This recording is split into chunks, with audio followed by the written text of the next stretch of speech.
2025 సంవత్సరం 2 రోజుల్లో ముగిసిపోబోతుంది. కానీ ఈ ఇయర్ హైదరాబాద్ వాసులకి తీవ్ర విషాదాన్ని నింపిందనే చెప్పొచ్చు.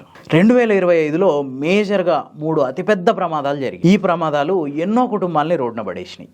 ఎందరో తల్లిదండ్రులకి, ఎందరో పిల్లలకి కన్నీళ్లు మిగిల్చినాయి. 2025 జూన్ 30వ తారీఖున సంగారెడ్డి జిల్లాలో ఉన్న పాషమైలారం ఇండస్ట్రియల్ ఏరియాలో సిగాచి అనే ఫ్యాక్టరీలో పేలుడు జరిగింది. ఈ పేలుడులో 40 మందికి పైగా అక్కడికక్కడే సజీవ దహనం అయ్యారు.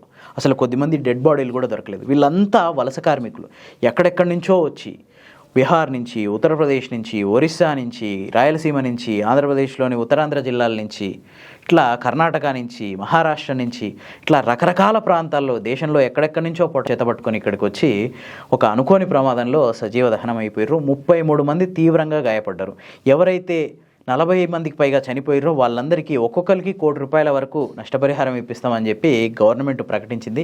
కానీ ఇప్పటికీ వాళ్ళ నష్టపరిహారం కోసం గవర్నమెంట్ చుట్టూ, ఆ కంపెనీ చుట్టూ తిరుగుతూనే ఉన్నారు. వాళ్ళకి సరైన న్యాయం లభించలేదు. ఇక తర్వాత పాత బస్తీలో ఉన్న గుల్జార్ హౌస్. ఈ గుల్జార్ హౌస్లో మే 18వ తారీఖున పెద్ద అగ్ని ప్రమాదం జరిగింది. ఈ అగ్ని ప్రమాదంలో 18 మంది సజీవ దహనం అయిపోయారు.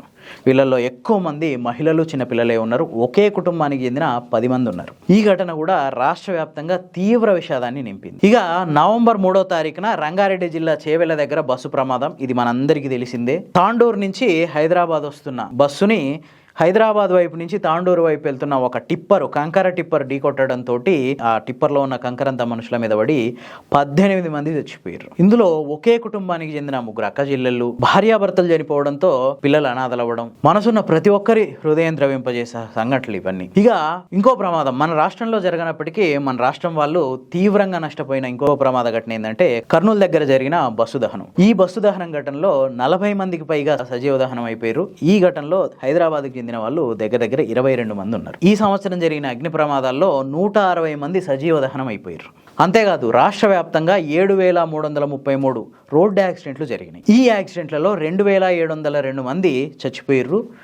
8,000కు పైగా గాయపడి ఆసుపత్రుల్లో చికిత్స పొందిర్రు. ఈ ఇష్యూస్ అన్నీ మన రాష్ట్రంలో రోడ్డు భద్రతలో, పారిశ్రామిక భద్రతలో, అట్లాగే అగ్ని ప్రమాదాల నివారణలో ఉన్న లోపాలని ఎత్తి చూపుతున్నాయి.